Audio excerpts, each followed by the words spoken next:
গত সপ্তাহে আমি কোরবানির কিছু মাসাইল সম্পর্কে আলোচনা করেছিলাম।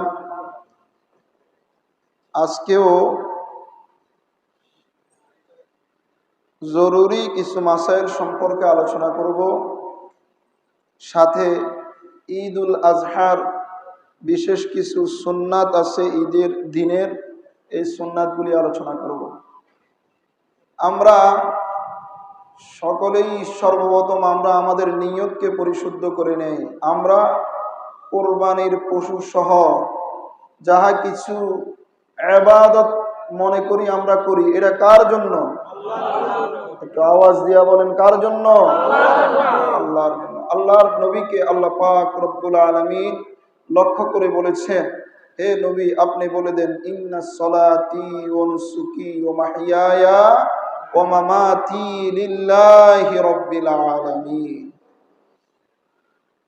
হে রাসূল আপনি বলুন, নিশ্চয় আমার নামাজ, আমার কোরবানি, অনুসুকি ও মাহইয়ায়া আমার হায়াত, ও মামাতি আমার মৃত্যু, লিল্লাহি রাব্বিল আলামিন একমাত্র পৃথিবীর পালনকর্তা রবের জন্য, আল্লাহর জন্য। এই জন্য আমাদের নামাজ আমরা পড়বো তো লোক দেখানোর জন্য না, এক সত্তার জন্য। তিনি কে? আল্লাহ। কোরবানি করবো কার জন্য? আল্লাহর জন্য। আমরা যে হায়াত নিয়ে পৃথিবীতে বেঁচে আছি, এই হায়াতের মালিক কে? আবার এক সময় যে আমরা মৃত্যুবরণ করব, মৃত্যু আমাদের সাথে আলিঙ্গন করবে, বাঁচা কোনোভাবেই সম্ভব হবে না। সেই মৃত্যুর মালিক কে? আল্লাহ। লিল্লাহি রাব্বিল আলামিন। এই জন্য সামনে আমাদের আল্লাহর বিধানগুলির ভিতরে একটি বিধান কোরবানি করা।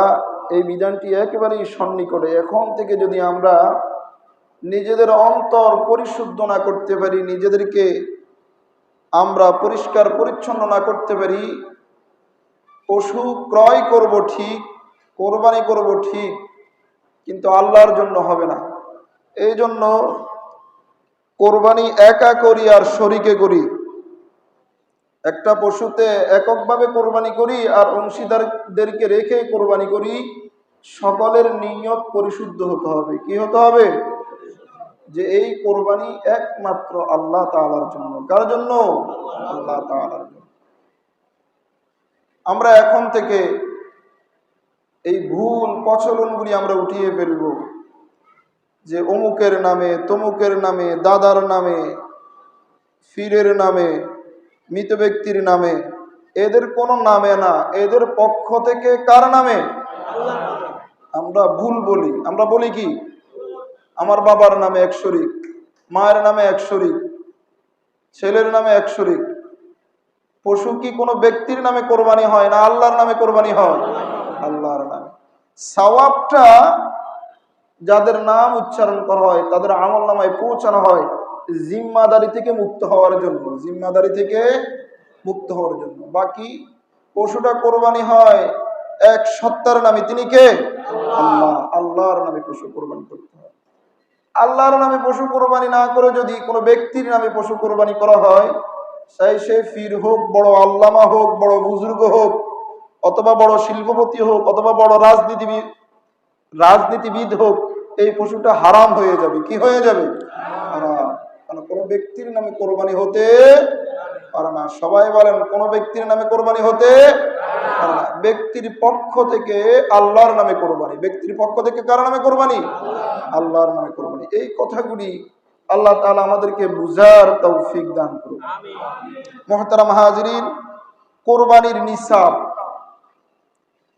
কোরবানির নিসাব হলো যাকাতের যে নিসাব, কোরবানিরও কি সেই একই নিসাব। যাকাতের নিসাব যতটুকু অর্থ থাকলে, যতটুকু সম্পদ থাকলে, যতটুকু স্বর্ণ গয়না থাকলে আপনার উপর যাকাত ওয়াজিব হয়, ততটুকু সম্পদ যদি আপনার কাছে থাকে আপনার উপর কোরবানিও ওয়াজিব। কোরবানিও কি ওয়াজিব। এই কথা বুঝছেন আপনারা?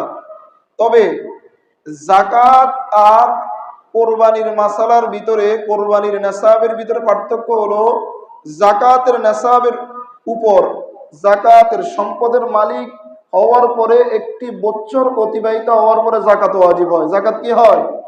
আর কোরবানির নিসাব হলো জিলহজ মাসের 10 তারিখ শবে সাদেক থেকে নিয়ে 12 তারিখ সূর্য অস্ত যাওয়া পর্যন্ত। 12 তারিখ, আপনারা কি আমার কথা বুঝেন? 10 তারিখ শবে সাদেকের পর থেকে নিয়ে 10 তারিখ শবে সাদেকের পর থেকে নিয়ে 12 তারিখ সূর্য অস্ত যাওয়া পর্যন্ত, 12 তারিখ সূর্য অস্ত যাওয়া পর্যন্ত, সূর্য ডুবা পর্যন্ত, এই সময়ের ভিতরে যদি কেউ নেশাব পরিমাণ সম্পদের মালিক হয়ে যায় তাহলে তার উপর কোরবানি ওয়াজিব। এই মাসালা আপনাদের বুঝে আসছে? পুরা বছর সম্পদ থাকা লাগবে না, এই 3 দিন থাকলেই যথেষ্ট। কথা বুঝেন? পুরা বছর থাকা লাগবে না। এই 3 দিনের ভিতরে কোনো ব্যক্তি যদি 10 তারিখ সকালবেলাও ছিল না, দুপুরও ছিল না, রাত্রে বেলায় আপনি 1 লক্ষ টাকার মালিক হয়ে গেছেন, কি হয়ে গেছেন? রাত্রে বেলায়, তাহলে আপনার উপর কোরবানি ওয়াজিব কি ওয়াজিব নয়? রাত্রে বেলা কোরবানির সময়ের ভিতরে অন্তর্ভুক্ত কি অন্তর্ভুক্ত না? অন্তর্ভুক্ত। প্রথম দিনও আপনার কাছে কোরবানি ওয়াজিব হওয়ার মতো সম্পদ ছিল না, রাত্রেও ছিল না, পরের দিন 11 তারিখ, কত তারিখ? 11 তারিখ সকালবেলায় আপনি নেশাব পরিমাণ সম্পদের মালিক হয়ে গেছেন, তাহলে আপনার উপর কোরবানি ওয়াজিব কি ওয়াজিব না? ওয়াজিব। 11 তারিখেও ছিল না, 12 তারিখ আসরের পরে সূর্য ডুবার আগে আপনি 1 লক্ষ টাকার মালিক হয়ে গেছেন, তাহলে আপনার উপর কোরবানি ওয়াজিব কি ওয়াজিব না? এখন প্রশ্ন থাকতে পারে, হুজুর এত শর্ট টাইমে সম্পদের মালিক হইলাম, গরু কিনবো কখন আর কোরবানি করব কখন? ছাগল কিনবো কখন? যদি ব্যবস্থা থাকে তাহলে তো অবশ্যই পশু ক্রয় করে তারপরে কোরবানি করবেন। আর যদি অপশন না থাকে তাহলে একটা ছাগল, যেই ছাগলের উপনীত বয়স হইলে বকরি, এটারে কোরবানি করা যায়, এই সমপরিমাণ বকরির মূল্য সদকা করে দিবেন, তারপরেও কোরবানি আপনার পক্ষ থেকে মাফ হবে না। কথা বুঝে আসছে? এই কথাটা বুঝে আসছে আপনাদের? 12 তারিখ আসরের পরে সূর্য ডুবার আগে আপনি নেশাব পরিমাণ সম্পদের মালিক হয়ে গেছেন, পশু ক্রয় করার মতো সুযোগ পান নাই, চেষ্টা করছেন, এখন কি করবেন? ক্রয় করলে তো আপনি খেতে পারতেন, কিন্তু ক্রয় করতে পারেন নাই, সময় ওভার হয়ে গেছে। এখন আপনাকে কোরবানি করা যায়, 1 বছর পূর্ণ হলে একটা ছাগলে কি করা যায়? কোরবানি করা যায়। এই 1 বছরের পূর্ণ হওয়া একটা ছাগলের মূল্য আপনাকে সদকা করতে হবে, তাহলে আপনার ওয়াজিব কোরবানি আদায় হয়ে যাবে আপনার জিম্মা থেকে। কথা বুঝে আসছে? আমাদের দেশে মনে করে এতদিন পয়সার মালিক ছিলাম না, ঈদের পরের দিন একটু টাকা পাইলাম আর কি, এটার কারণে কি আমার উপর কোরবানি ওয়াজিব হবে? কোরবানির মূলত সময় কয়দিন? কথা বলেন, কয়দিন? 3 দিন। 10, 11, 12। 10, 11, 10 তারিখ সাদেক থেকে নিয়ে 12 তারিখ সূর্য অস্ত যাওয়া পর্যন্ত, ডুবা পর্যন্ত, এই সময়গুলির ভিতরে 3 দিন, দিন এবং রাত। দিন এবং দিন বললে কি আমরা শুধু দিন অন্তর্ভুক্ত ধরি না, এটার ভিতরে রাতও আছে। রাত আছে না নাই? এই 3 দিন রাত সহকারে, এই 3 দিন, এই সময়ের ভিতরে যখনই আপনি নেশাব পরিমাণ সম্পদের মালিক হবেন, আপনার উপর কোরবানি কি ওয়াজিব। আল্লাহ তাআলা আমাদেরকে বুঝার তৌফিক দান করুন। মুসাফিরের কোরবানি, কিসের কোরবানি? মুসাফির। আপনার এক ভাই অথবা আপনার বন্ধু বাড়িতে ছিল, জরুরি কোনো কাজে সে এখন উত্তরবঙ্গে গেছে, কোথায় গেছে? অথবা ইন্ডিয়াতে গেছে,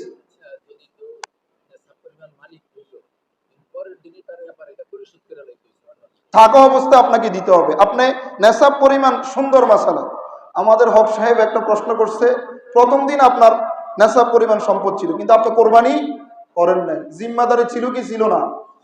কথা বুঝেন, আপনারা আমার প্রশ্নের উত্তর দিবেন। কোরবানি আপনার উপর কি ছিল? ওয়াজিব ছিল, কিন্তু আপনি কি করেন নাই? পশু ক্রয় করেন নাই, আপনার অবহেলা। তাহলে আপনি পরবর্তীতে আবার এই টাকা আপনার খরচ হয়ে গেছে, তাহলে আপনার জিম্মাতে কোরবানিটার ওয়াজিবটা থেকে যাবে। ওয়াজিবটা কি থেকে যাবে? এই জিম্মায় কি ওয়াজিব, আপনি কেন ক্রয় করেন নাই? এটা তো আপনার দোষ, শরীয়ত তো আপনার উপর চাপাই দেয় নাই। শরীয়ত কি চাপিয়ে দিয়েছে? এই সম্পদের মালিক তো আল্লাহ আপনাকে বানিয়েছে, আপনি কেন কোরবানি দেন না? এটা আপনার নেগলিজেন্সির কারণে, গাফলতির কারণে। এটা শরীয়তের পক্ষ থেকে কোনো রকমের দুর্বলতা নাই। আপনাকে কোরবানি হয় করতে হবে, না হয় কি করতে হবে, এটা সমপরিমাণ অর্থ সদকা করতে হবে সময় অতিবাহিত হওয়ার পরে। মুসাফিরের জন্য, আপনার ভাই বন্ধু যাদের উপর কোরবানি ওয়াজিব ছিল, জরুরি কোনো কাজে প্রথম দিন কোরবানি করতে পারে নাই, ইন্ডিয়াতে গেছে অথবা বাংলাদেশের যে কোনো প্রান্তে চলে গিয়েছে, কিন্তু এটা আপনার এই সময় যদি এতটুকু রাস্তার দূরত্বে যদি চলে যায়, আবার কাজ সেরে এই সময়ের ভিতরে সে কিন্তু পশু কোরবানি করে নাই, অথবা তার পক্ষ থেকে কেউ কোরবানি দেও নাই, এই সময়ের ভিতরে সে যদি আবার রিটার্ন করে চলে আসে, 12 তারিখে সূর্য ডুবার আগে আগে চলে আসছে, এই ব্যক্তি কিন্তু নেশাব পরিমাণ সম্পদের মালিক। এই ব্যক্তি নেশাব পরিমাণ সম্পদের কি মালিক। তাহলে তার উপর কোরবানি করা কি ওয়াজিব।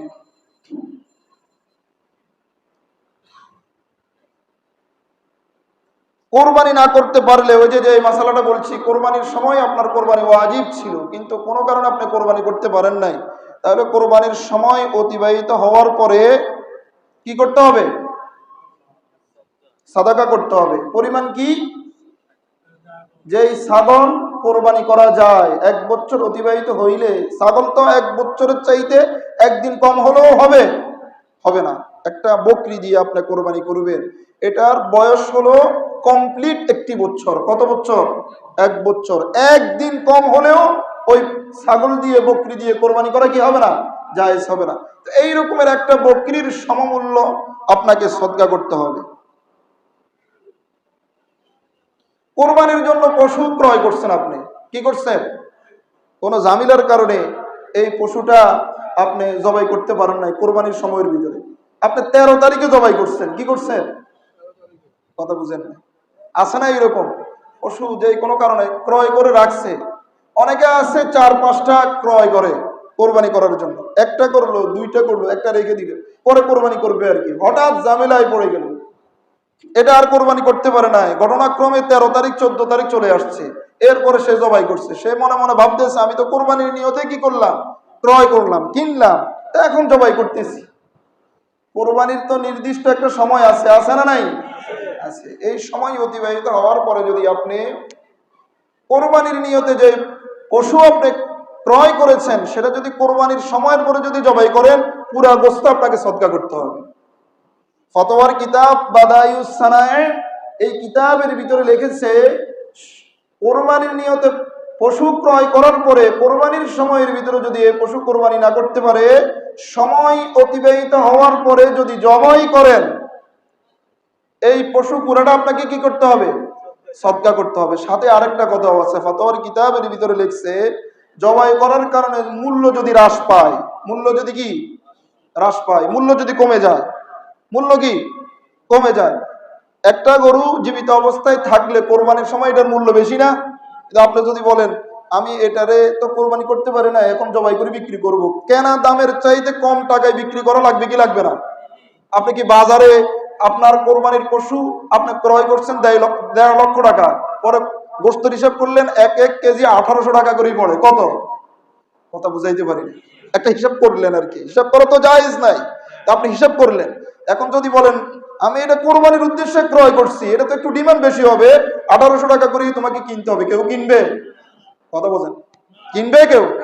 কোরবানির সময় অতিবাহিত হওয়ার পরে যখন এই পশুকে আপনি কোরবানির নিয়তে ক্রয় করছেন, কিন্তু এটা জবাই করেন নাই, কোরবানি করেন নাই, পরে জবাই করছেন, এই জবাইয়ের কারণে যদি পশুর মূল্য হ্রাস পায়, তাহলে কতটুকু মূল্য হ্রাস পেয়েছে, কমতি হয়েছে, ওই অর্থটাকেও আপনাকে সাদকা করতে হবে।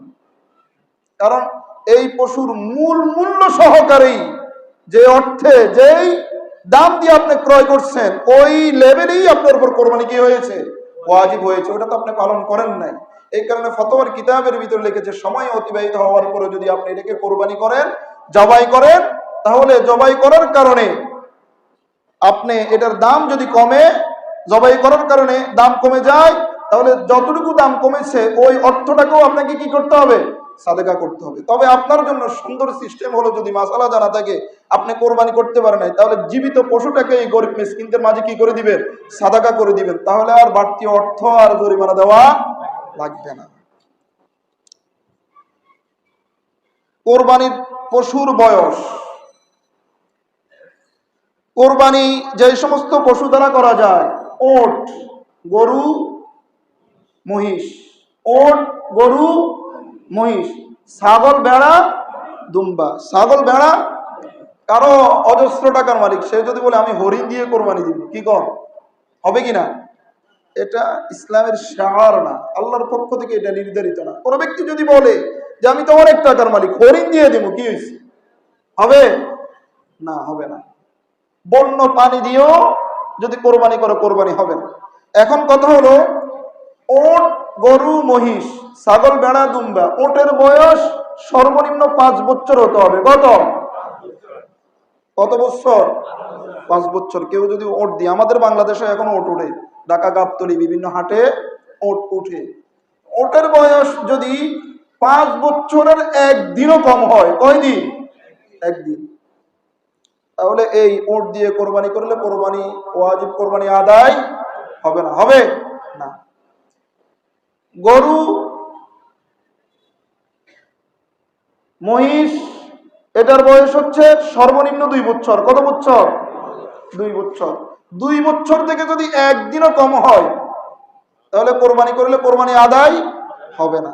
আর ছাগল, ভেড়া, দুম্বা, ছাগল, ভেড়া, দুম্বা, এটার হলো সর্বনিম্ন 1 বছর, একদিন কম হলেও হবে না। তবে দুম্বে যদি শারীরিক গঠন এমন হয় যে 1 বছরের মতো লাগে, এর মালিকে ভালো করে খাওয়াইছে, মালিকে কি ভালো করে খাওয়াইছে, ঘাস, লতা পাতা খুব ভালো খাওয়াইছে, এখন দেখতে 1 বছরের মতো মনে হয়, তাহলে এটা দিয়ে কোরবানি দিলে কোরবানি আদায় হবে।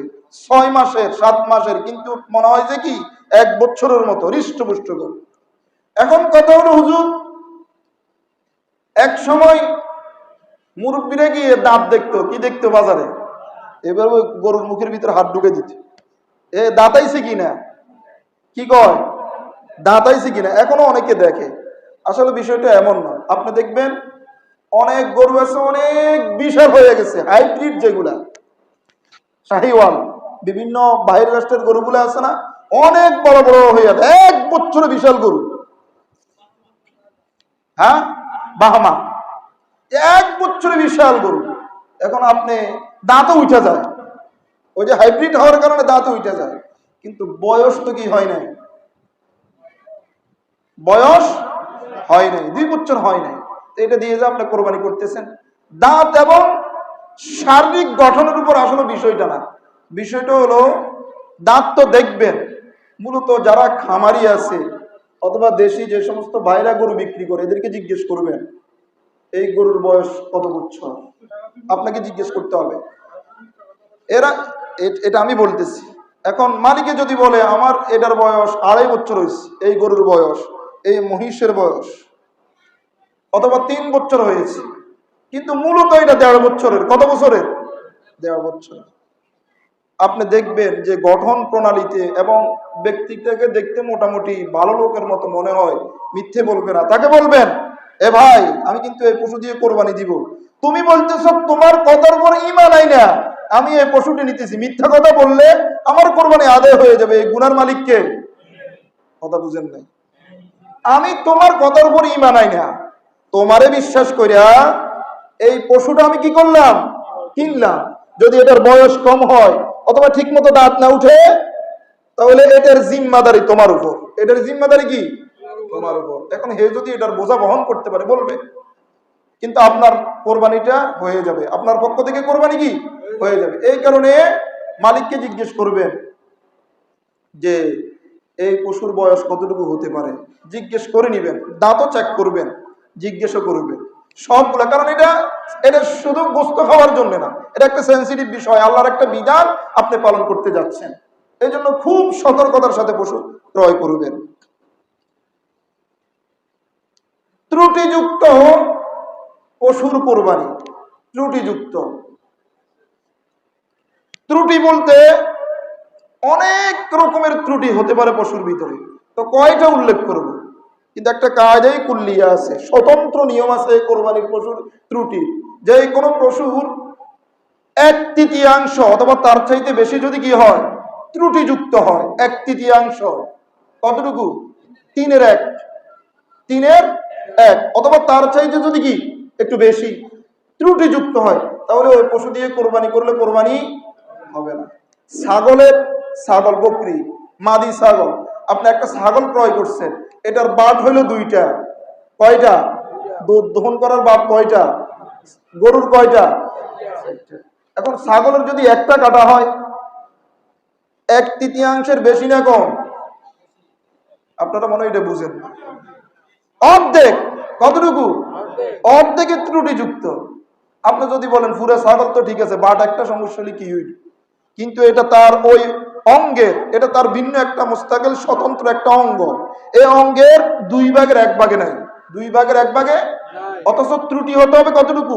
3/1 অথবা তার চাইতে যদি বেশি হয় তাহলে কোরবানি হবে না, কিন্তু এখানে অর্ধেকে নাই, অর্ধেকে কি নাই, তাহলে এই পশু দ্বারা কোরবানি করলে হবে?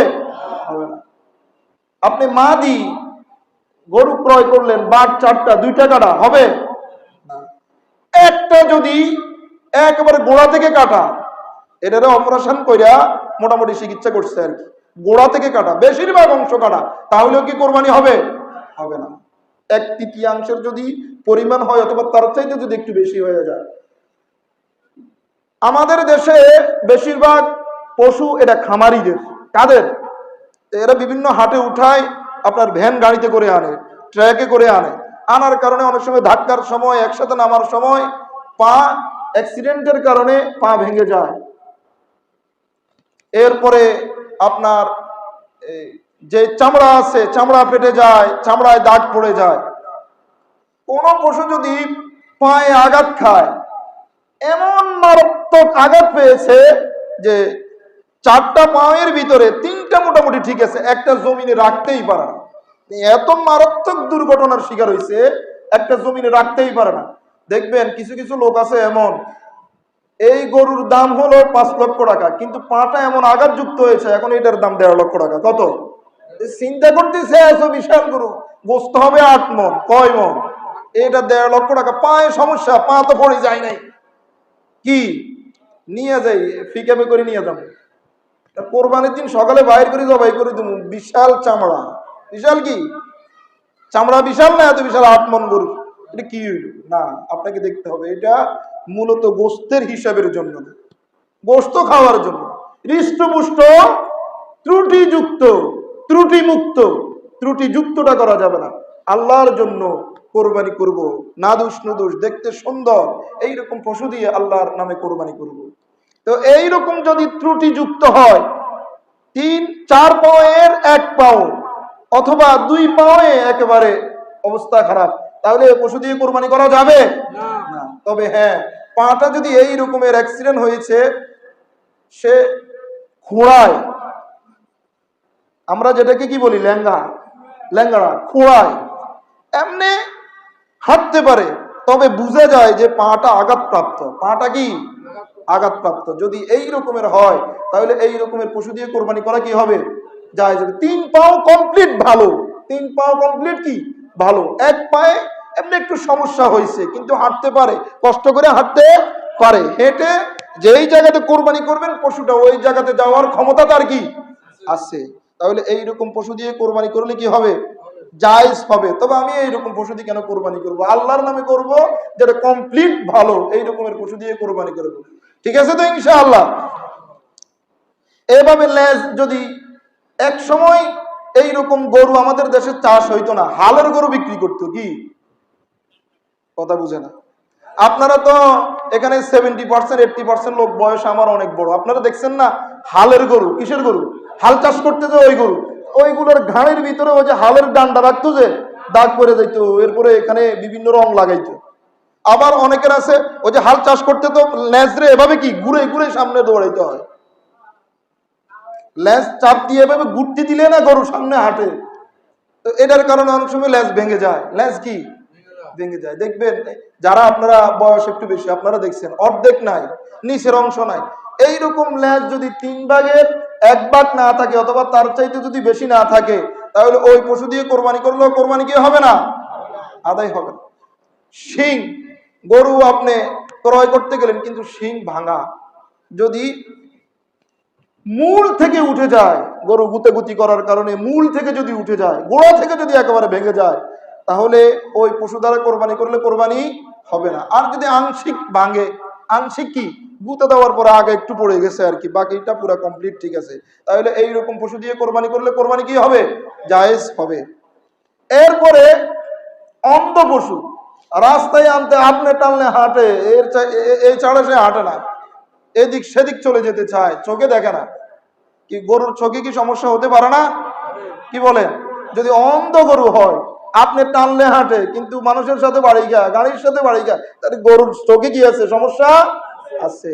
তাহলে এই অন্ধ গরু দিয়েও কোরবানি করলে কোরবানি হবে না। অন্ধ গরু দিয়ে কোরবানি করলে কি চুলকানি, দেখবেন বিভিন্ন মোবাইলে মিডিয়াতে এখন দেখানো হয়, গরুর গায়ে একটা ঠোসকা ঠোসকা পড়ে যায়, চুলকানি, মানে তার গোশত নষ্ট হয়ে গেছে। গোশত কি হয়ে গেছে?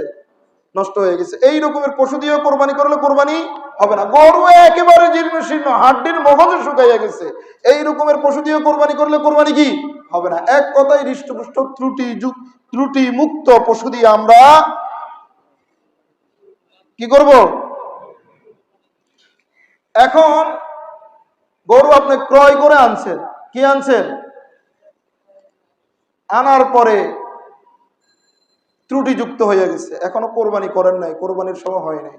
আনার পরে দেখলেন সে গুতাইয়ে মূল থেকে শিং উঠাই ফেলছে, অথবা পা দুইটাই একবার ভেঙে আলেছে, দাঁড়াইতেও পারতেছে না, তাহলে আপনি যদি ধনী ব্যক্তি হন, আরেকটা পশু ক্রয় করে আপনাকে কোরবানি করতে হবে।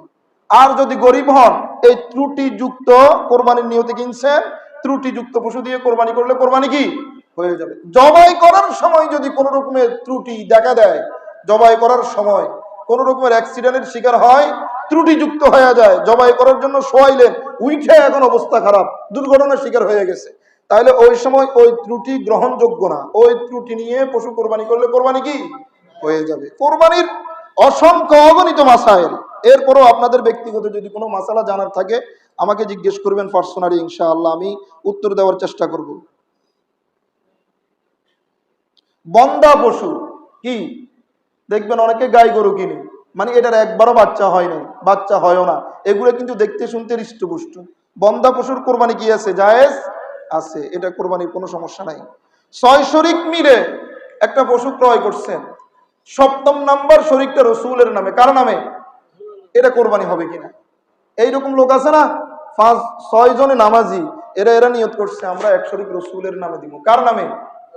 রসুলের নামে দেওয়ার জন্য শর্ত হলো ক্রয় করার আগে ঠিক করতে হবে। কথা বুঝেন? একটা পশু আপনারা 6 জন, এটা সেন্সিটিভ মাসালা, ইম্পর্টেন্ট। এই মাসালাটা সেন্সিটিভ। আমরা সবাই মনে চাই একটু রসুলের নামে কি করি, কোরবানি করি। আমাদের সবার মন চায় না? চায়। আল্লাহ রসুলের নামে একটু কোরবানি করি।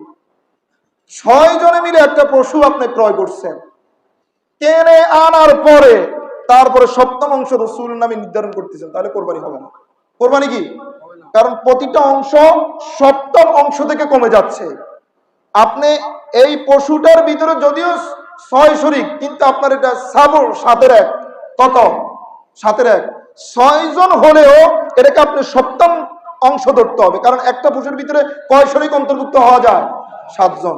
এখন আপনি ক্রয় করতে 6 জনে ক্রয় করছেন, এই শরিকগুলো ভাগ করলে যেই পরিমাণের গোশত হবে, 7ম অংশ ঢুকাইলে এই পরিমাণের হবে না কমবে? কমবে কিনা? তাহলে কমলে 7ম অংশ থেকে কমছে কি কমে নাই? যার কারণে কোরবানি হবে না। হ্যাঁ, আপনারা যদি পশু ক্রয় করার আগে 6 জনের নিয়ত এক হয়েছে যে ইনশাআল্লাহ আমাদের 6 শরিক তো থাকবে, 7ম নাম্বার অংশটা আমরা রসুলের নামে কি করব? কোরবানি করব। কেনার আগে। কখন? কেনার আগে।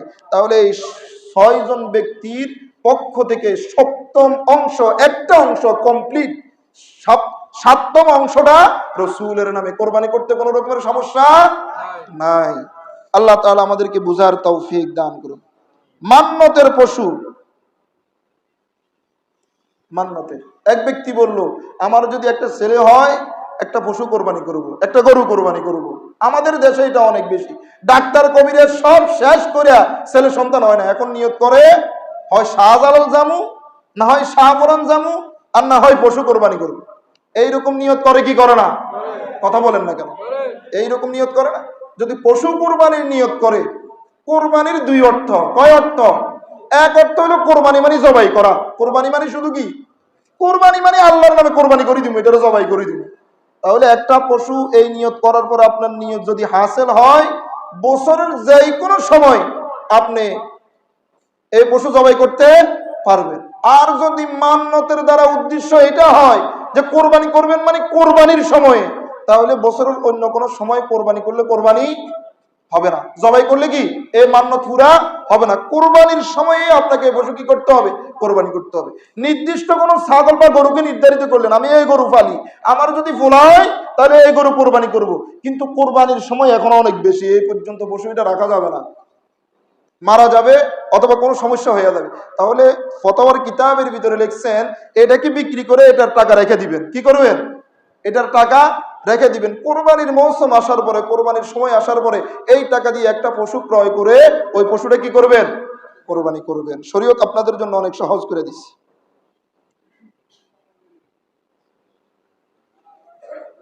জি হ্যাঁ, এক ভাই প্রশ্ন করছেন, হুজুর একটা গরু ক্রয় করলাম, এটার ভিতরে 2 শরিক কোরবানি, 5 শরিক আকিকা করা যাবে, কোনো সমস্যা নাই। কি করা যাবে? কোরবানি করা যাবে, আকিকা দেওয়া যাবে, কোনো রকমের সমস্যা নাই। 5 নামের আকিকাও আদায় হবে, 2 নামের কোরবানিও কি হয়ে যাবে? আদায় হয়ে যাবে। কোরবানির পশুর ভিতরে আপনি আকিকা অন্তর্ভুক্ত করতে পারবেন, মান্যত অন্তর্ভুক্ত করতে পারবেন, নফল কোরবানি অন্তর্ভুক্ত করতে পারবেন, আর ওয়াজিব কোরবানি তো থাকবেই। এই ছাড়া কোরবানির আরো অনেক অজস্র মাসাইল আছে। কোন ভাইয়ের পার্সোনালি যদি কোনো মাসালা জিজ্ঞেস করার থাকে আমাকে জিজ্ঞেস করবেন, ইনশাআল্লাহ আমি সমাধান দেওয়ার চেষ্টা করব, যথেষ্ট পরিমাণে চেষ্টা করব। যদি আমি না পারি তাহলে আমি সহযোগিতা নিব, কিন্তু আপনার সমস্যা সমাধান করার চেষ্টা করবে ইনশাআল্লাহ। ঈদের দিনের আমাদের কিছু মাসাইল সুন্নাত আমল আছে। ঈদের দিনের, ঈদ উল আজহা, এই দিনও আমাদের কিছু সুন্নাত আছে। রসুলের এই সুন্নতগুলি আমরা পালন করব। রসুলের একটি সুন্নত যদি কোনো ব্যক্তি আঁকড়ে ধরতে পারে তাহলে 100 গলা কাটা শহীদের সওয়াব আল্লাহ তাআলা আপনার আমলনামায় দিয়ে দিবে। এই জন্য আমরা সুন্নতগুলি পালন করার চেষ্টা করবো তো ইনশাআল্লাহ। 1 নাম্বার সকাল সকাল ঘুম থেকে উঠা। 1 নাম্বার কি? সকাল সকাল ঘুম থেকে উঠা। ঈদ উল আজহার দিনের সুন্নাত সকাল সকাল কি? ঘুম থেকে উঠা। 2 নম্বর ফজরের নামাজ নিজের মহল্লার মসজিদে পড়া। ফজরের নামাজ কি? নিজের মহল্লার মসজিদে পড়া। 3 নম্বর মেসওয়াক করা। যদিও ঈদের দিনের সুন্নত, ঈদের দিন ছাড়াও সারা জীবনের জন্য মেসওয়াক করা কি সুন্নাত, এই মেসওয়াক করা। 4 নম্বর সুন্নত তরিকায় গোসল করা। একেবারে গাটলায় গিয়ে লাফ দিলেন এভাবে না, সুন্দর করে ওযুর তরিকার মতো মেসওয়াক করে হাত পা সুন্দর করে ধুয়ে তারপর আপনি গোসল করবেন সুন্নত তরিকায়। সুন্নত তরিকায় গোসল করা। 5 নাম্বার সাধ্যমতো উত্তম পোশাক পরিধান করা। ফিকার কোন কিতাবের ভিতরে নতুন পোশাক এটা লেখে নাই, তাহলে মুসিবত। সবাই কি নতুন পোশাক কিনা সম্ভব? উত্তম, সাধ্যমতো উত্তম পোশাক পরিধান করা। আতর খুশবু লাগানো, স্প্রে না আতর খুশবু? কথা বলেন, স্প্রে না আতর খুশবু? আতর খুশবু যেগুলি আছে, স্প্রে যেগুলিতে আপনার অ্যালকোহল আছে ওইগুলো আপনারা ব্যবহার করবেন না। 7 নাম্বার শরীয়তের সীমার মধ্য থেকে সাধ্যমতো সুসজ্জিত হওয়া। শরীয়তের গণ্ডির ভিতরে হইলে একেবারে ব্রেসলেট লাগাই আসা নাকি? কথা বলেন না কেন? চুলরে একেবারে নেইমার কাটিং দেওয়া, হ্যাঁ? বিভিন্ন সুপারস্টারদের মতো যারা গুনাহের সাথে সারাক্ষণ জড়িত থাকে এদের স্টাইল দিয়ে ট্যাটু লাগানো, হাতে পায়ে ঘাড়ে কানের নিচ দিয়া গলাতে ট্যাটু লাগাইয়া ঈদের ময়দানে আসবে, একটু ঈদের নামাজ একটু স্টাইলিশ লাগতে হবে না? এটা কি শরীয়তের সীমার ভিতরে? এগুলি করা যাবে কি যুবক ভাইরা? এটা করা যাবে? এটা করা যাবে না। সাধ্যমতো শরীয়তের গণ্ডির ভিতরে থেকে আপনাকে সুসজ্জিত হতে হবে। 8 নাম্বার সাধ্যমতো সুসজ্জিত হওয়া। 8 নাম্বার ঈদগাহে যাওয়ার আগে কিছু না খাওয়া। ঈদগাহে যাওয়ার আগে, এখন যাদের ডায়াবেটিস 0 হয়ে যায় এরা যদি বলে 9টা বাজে যদি ঈদের জামাত হয় 9:30-এ, তাহলে এর আগে তো মারাই যাবে। এটা বলতেছি ঈদের জামাতের আগে এদের তো মারাই যাবে। তাহলে যাদের সমস্যা আছে এদের জন্য এই সুন্নতের ব্যাপারে শিথিলতা কি আছে? আছে না? যদি বলে যে ঈদের আগের একটা সুন্নত পালন করবে, এর আগে আপনি মরেই যাবেন। হ্যাঁ, আপনার ডায়াবেটিস কি হয়ে যায়? নীল হয়ে যায়, প্রেশার লো, তো এখন আপনি কি থাকতে পারবেন 9:30 পর্যন্ত? নামাজ শেষ হইতে হইতে 10টা, 10:20, 10:30টার মতো হয়ে যায়। আবার কুরবানি কি তো পশুর গোশত খাওয়া, এটা কি সম্ভব? না। 9 নম্বর আগে আগে ঈদগাহে যাওয়া, আগে আগে ঈদগাহে যাওয়া। 10 নম্বর ঈদুল আজহার নামাজ ঈদুল ফিতরের অপেক্ষায় আগে আগে পড়া, আগে আগে পড়া, এটা সুন্নাত। এটা কি? 11 নম্বর শরীয়তের সীমার মধ্য থেকে সাধ্যমতো আনন্দ প্রকাশ করা। ঈদ, ঈদ মানে কি? আনন্দ। ঢোল তবলা গান যা আছে সব বড় বড় স্পিকার দিয়ে লাগাই দেওয়া, কি বলেন? হ্যাঁ, এখান থেকে নদীর পানি উপরে উঠে এলাম মনে হয়। ঈদ আসলে এই যে শুনে, হ্যাঁ, রাইতের 12টা-1টা পর্যন্ত ঘুমানো সম্ভব? কিভাবে ঢোল মনে হচ্ছে পুরো পৃথিবী কাঁপা লেগে আছে, নদীর পানি উপরে উঠে দেবে। এই বাজার ঘাটও এভাবে চলে। এটা আপনারা যারা দায়িত্বশীল লোক আছেন, প্রভাবশালী লোক আছেন, রাজনীতিবিদ আছেন, আপনাদের প্রতি উদারতা আহ্বান থাকবে, আপনারা এটারে যথাসাধ্য এটারে আপনারা দমিয়ে দিবেন, না হয় এটার গুনার বড় একটা অংশ আপনাদেরকেও এটার ভাগিদার হতে হবে। কথা ঠিক না বেঠি? আপনার সামর্থ্য আছে, আপনি এই শক্তি অপব্যবহার করেন, গুনার কাজে আপনিও ব্যয় করেন, গুনার কাজে আপনি বাধা দেন না, হবে? আপনি যখন রাজনীতিবিদ, সমাজের আপনি কর্ণধার, আপনার একটা পাওয়ার আছে, আপনি এই পাওয়ার দিয়ে এই গুনার কাজটাকে বন্ধ করে দেন। আল্লাহর কাছেও আপনি সম্মানিত হবেন, মানুষের কাছেও কি হবেন? সম্মানিত হবেন। এই কাজগুলি করবেন। ঈদগাহে পায়ে হেঁটে যাওয়া, কারণ প্রতিটি কদমে আল্লাহ তাআলা আপনার দারাজাত বুলন্দ করবে, আপনার গুনাহগুলি কি করবেন? মাফ করে দিবেন। 13 নম্বর হলো ঈদের নামাজ মসজিদে না পড়ে ঈদগাহে পড়া। ঈদের নামাজ মসজিদে না পড়ে কোথায় পড়া? ঈদগাহে পড়া। যদি বৃষ্টি হয় তাহলে এই সুন্নতের শিথিলতা কি আছে, তখন মসজিদে পড়া, তখন কি? মসজিদে পড়া। 14 নম্বর হলো তাকবীরে তাশরিক বলা। তাকবীরে তাশরিক, ঈদুল ফিতরে আস্তে আস্তে বলা, ঈদুল আজহার নামাজে যেতে জোরে জোরে বলতে বলতে যাও, একেবারে রাস্তা গরম করে আনবেন এরকম না। আল্লাহু আকবার, আল্লাহু আকবার, লা ইলাহা ইল্লাল্লাহ, আল্লাহু আকবার, আল্লাহু আকবার, ওয়ালিল্লাহিল হামদ। এই তাকবীর বলবো তো আমরা ইনশাআল্লাহ।